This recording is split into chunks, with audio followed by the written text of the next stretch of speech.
it's amazing, right? There's a lot of things that can happen to a wine. It's just, like I said, it's a living organism, really.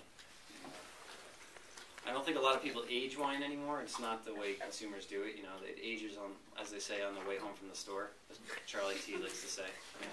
Age it on the way home. Hey, I do that. You know, I do the same thing. I do store some things. I have some of the Prusso wines in the basement, because to me, Barolo is just incredible with 10 years on it, or even more. I don't know if I'll wait that long. All right, so let's talk about the other aromas. So we had our secondary aromas, right? Things the winemaker can do. We had our tertiary, things that are happening as the wine ages. And then we have things that probably shouldn't happen, but they just do. It's, you know, that's life. So these aromas come from either microbial contamination, like Brettanomyces,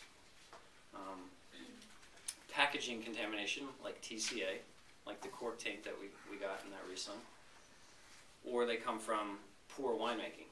This is a really common one. Some winemakers just don't keep things clean. So we talked about TCA already, right? It's that corky smell, and hopefully you guys will never forget it again. If you go to a restaurant and they open the bottle and they pour it for you, and you smell that, send it back. Send it back. And the sommelier or the guy doing the wine, they'll probably know. You can just ask them to smell it, and they'll probably know what it is. You know, most restaurants I've ever had one, they knew what it was. Volatile acidity, I talked a little bit about that earlier. This is the one where I wanted to bring nail polish in, but I couldn't find an unscented nail polish. So, VA is usually due to acetic acid, which is vinegar. You know, something that happens to wine as it oxidizes with time. It turns to vinegar. And ethyl alcohol. So this is an ester, basically, or these are some of the components of an ester.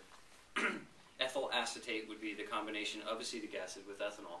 It smells like nail polish remover. That's exactly what it is. It used to be acetone, I think, back in the day, but they switched to ethyl acetate. I think because they can make it naturally. And, you know, it's not as it isn't perceived as such a harsh chemical.